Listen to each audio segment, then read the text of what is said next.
सुप्रभात, वंदे मातरम विद्यार्थी मित्रों। मैं आनंद सर अपने YouTube channel make account easy with Anand sir में आपका हार्दिक स्वागत करता हूं। दोस्तों, हम लोग अकाउंट में चैप्टर नंबर 5 सहायक बही सीख रहे थे, जिसमें हमने क्वेश्चन नंबर 4 और क्वेश्चन नंबर 7 यानी सादी खरीद बही और सादी बिक्री बही को सीख लिया है। आज हम लोग खाने वाले खरीद बही को सीखने वाले, माल के खाने वाले खरीद बही, यानी सादी खरीद बही की तरह ही फॉर्मेट होगा। बस उसमें क्या था कि वो एक ही प्रकार यानी सिर्फ माल का ही खरीदी किया करता था, कोई स्पेसिफिक नाम नहीं दिया होता था। और आज अलग अलग नाम दिया होगा। जैसे आज हम क्वेश्चन नंबर 5 करने वाले हैं, गड़ा इलेक्ट्रॉनिक्स, तो वो टीवी, फ्रिज और वॉशिंग मशीन का धंधा करते हैं, तो कॉलम वैसा ही होगा। दोस्तों, आप देख सकते हैं मैंने बना के रखा है तारीख, व्यापारी का नाम, आवक बिल नंबर, खाता पृष्ठ, ये सब पहले जैसा ही। रकम में वो टीवी, फ्रिज और वॉशिंग मशीन का धंधा करते हैं, इसलिए नाम लिख दिया है टीवी, फ्रिज, वॉशिंग मशीन, और लास्ट में क्या आएगा, कुल रकम। ये भी हमें अपने मन से नहीं लिखना है, ये भी सवाल में आपको दिया ही होगा कि कौन कौन से कॉलम बनाने हैं। लेकिन सवाल शुरू करने से पहले सबसे पहली बात कि मैं आपको 4 महत्वपूर्ण नियम याद करवा दूं जो सहायक बही में बहुत ही जरूरी है। सबसे पहला कि इसमें सिर्फ उधार व्यवहार का लेखा होगा, रोकड़ व्यवहार का लेखा नहीं होगा। दूसरा, इसमें मतलब इसमें सहायक बही में इसमें संपत्ति के खरीदी बिक्री का लेखा नहीं होगा। तीसरा, यदि किसी व्यवहार में अंशतः रकम चुकाया हो या मिला हो, फिर भी उसे पूरा उधार मानकर उसका लेखा करेंगे। पूरा रकम चुकाया होगा तो नहीं करेंगे, लेकिन आधा रकम, अंशतः रकम चुकाया या मिला होगा तो उसको हम पूरा उधार मानकर उसका लेखा करेंगे। उसके बाद लास्ट वाला जो टॉपिक था, चौथा टॉपिक, कि व्यापारी बट्टा तो घटाएंगे लेकिन रोकड़ बट्टा की कोई असर नहीं देंगे। तो ये बहुत ध्यान रखने वाला टॉपिक है। इस चारों महत्वपूर्ण नियम को आप अच्छी तरह से याद कीजिए, क्योंकि पूरे चैप्टर में इसके अलावा कोई भी नियम नहीं है। दूसरी बात दोस्तों, कुछ लोगों के पास नई बुक है तो उसमें कई बार खर्च की जगह मूल्य वृद्धि कर या जीएसटी ऐसा आ जाता है, तो आपको जो मैंने सवाल दिया है उसके अनुसार भी आप कर सकते हैं। जो मैंने आपको इमेज आपको वीडियो के माध्यम में बताया है उस माध्यम से भी आप कर सकते हैं, या आपने आप बुक में जो सवाल दिया है उसमें भी कर सकते हैं। हल्का फुल्का ही चेंज होगा तो आप कर लीजिएगा। हम लोगों ने अभी तक क्वेश्चन नंबर 4 और क्वेश्चन नंबर 7, 4 के बाद 7 क्यों किया, क्योंकि 4 में था सादी खरीद बही और 7 में था सादी बिक्री बही। उसके बाद हम करेंगे 5 और 8, आज करेंगे 5 और कल की वीडियो में हम देखेंगे 8वां सवाल, क्योंकि 5वें में भी माल के खाने वाली खरीद बही है और 8वें में माल के खाने वाली बिक्री बही। तो दोस्तों चलिए शुरू करते हैं। क्वेश्चन नंबर 5, पेज नंबर 134 हमेशा की तरह आपकी स्क्रीन पर आपको दिखाई देगा। निम्नलिखित व्यवहारों पर से गड़ा इलेक्ट्रॉनिक्स स्टोर्स की बही में खानों वाली खरीद बही तैयार कीजिए। देखिए दोस्तों, एकदम स्पष्ट लिखा है, निम्नलिखित व्यवहारों पर से श्री गड़ा इलेक्ट्रॉनिक्स स्टोर्स की बही में खानों वाली खरीद बही तैयार कीजिए, ऐसा स्पष्ट लिखा होगा। और कौन कौन सा खाना, तो वो भी आगे लिखा है, श्री गड़ा इलेक्ट्रॉनिक्स स्टोर्स टीवी, फ्रिज और वॉशिंग मशीन का धंधा करते हैं। किसका धंधा करते हैं? टीवी, फ्रिज और वॉशिंग मशीन का। तो देखिए मैंने बढ़ा दिया है, गड़ा इलेक्ट्रॉनिक्स स्टोर्स की बही में खानों वाली खरीद बही, तारीख, व्यापारी का नाम, आवक बिल नंबर, खाता पृष्ठ पहले की तरह ही, खाने कौन कौन से, रकम में टीवी, फ्रिज और वॉशिंग मशीन, और फिर तीनों को जोड़कर कुल रकम। ओके, कॉलम हो गया। और नियम को ध्यान में रखिएगा तो हम आसानी से कर सकेंगे। पहला 2015 मई 1, 2015 मई 1 लिखने से पहले हम उसको पढ़ लेते हैं। श्री दया इलेक्ट्रॉनिक्स स्टोर्स के पास से 10 नग टीवी, 10 नग मतलब 10 पीस, 10 नग टीवी 30,000 प्रति नग से, 5 फ्रिज 15,000 प्रति नग से और 2 वॉशिंग मशीन 18,000 प्रति नग के भाव से खरीदा। साख का समय 1 मास, बीजक नंबर 100। साख लिखा हुआ है मतलब आएगा। तो 1 तारीख श्री दया इलेक्ट्रॉनिक्स खाते, शॉर्ट में ही लिख दिया मैंने इलेक्ट्रॉनिक्स, श्री दया इलेक्ट्रॉनिक्स खाते। कितना कितना खरीदा है, तो 10 नग टीवी 30,000 के भाव से, तो 30,000 गुणे 10 करेंगे, बट्टा वगैरह नहीं है तो 30,000 गुणे 10 करेंगे तो 3 लाख टीवी में। बिल नंबर है 100। टीवी में कितना आएगा दोस्तों? 3 लाख। 3 लाख कैसे आया? तो हमने 10 टीवी खरीदा और एक टीवी का भाव कितना है? 30,000। तो 30,000 गुणे 10, 3 लाख, कोई बट्टा नहीं है इसलिए माइनस करने की जरूरत नहीं है।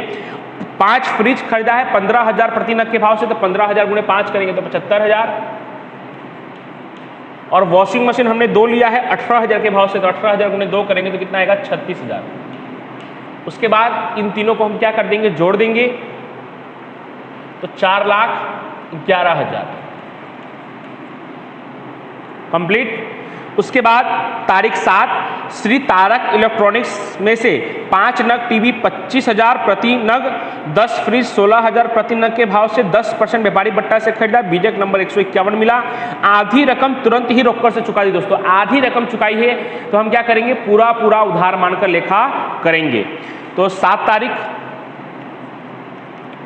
श्री तारक इलेक्ट्रॉनिक्स खाते। दोस्तों बीजक नंबर कितना है, तो बीजक नंबर है 151। हमें पूरा उधार मानना है, लेकिन ध्यान रखना है कि व्यापारी बट्टा भी 10% है। तो क्या क्या लिया है हमने, टीवी लिया है 25,000 नग से, 25,000 प्रति नग से कितना नग लिया है हमने, 5 नग। तो 25,000 गुणे 5, 1,25,000 माइनस 10%। 10% क्यों, क्योंकि व्यापारी बट्टा दिया हुआ है।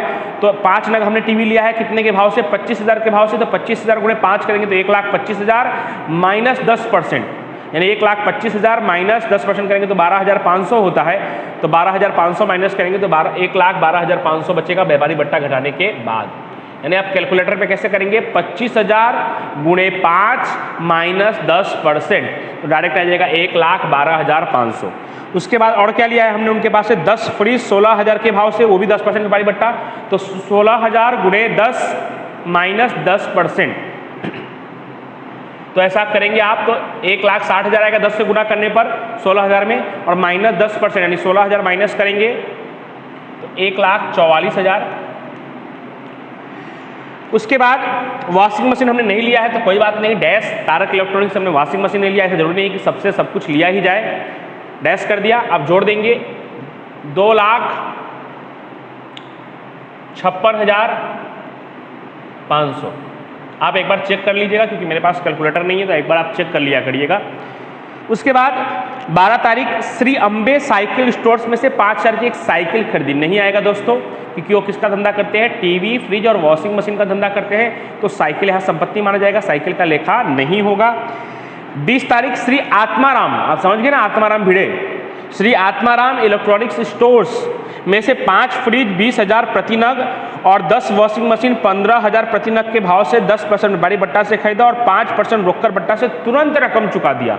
कितना, तो पूरा नहीं लिखा है, मतलब पूरा रकम हमने चुका दिया, और तुरंत रकम चुका दिया तो उसका लेखा नहीं होगा दोस्तों, क्योंकि वो रोककर व्यवहार माना जाएगा और रोककर व्यवहार का लेखा नहीं होता है। उसके बाद 25 तारीख श्रीमती बबीता को 20 नग टीवी प्रति नग 28,000 के भाव से और 6 नग वॉशिंग मशीन 21,000 के भाव से भेजने का आदेश दिया।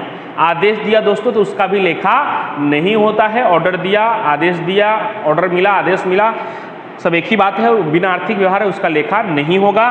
Last Shri Gokul Dham electronic stores के पास से 5 नग टीवी 30,000 प्रति नग और 5 वॉशिंग मशीन 23,000 के भाव से खरीदा, व्यापारी बट्टा 10%, बीजक नंबर 123, तो यस ये आएगा। तो श्री गोकुल धाम इलेक्ट्रॉनिक्स, श्री गोकुल धाम इलेक्ट्रॉनिक्स खाते 5 नग टीवी 30,000 के भाव से, 30,000 गुणे 5 करेंगे तो कितना आएगा, 1,50,000। पहले हम बिल नंबर लिख लेते हैं, बिल नंबर है 123। 5 नग टीवी कितने के भाव से, 30,000 के भाव से, 30,000 गुणे 5 करेंगे तो 1,50,000 आएगा, लेकिन 10% व्यापारी बट्टा भी है, तो 1,50,000 में से 10% यानी 15,000 माइनस करेंगे तो 1,35,000 का टीवी लिया है हमने।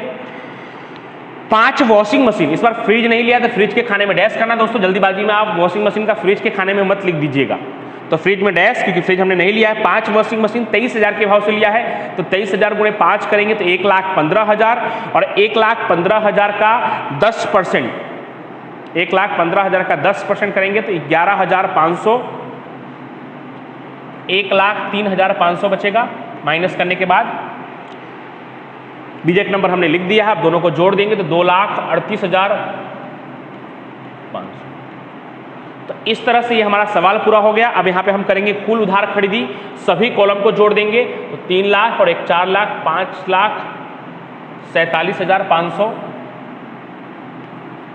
आप एक बार चेक कर लीजिएगा। उसके बाद 75,000 और 1,44,000, 2,24,000, नहीं 1 मिनट,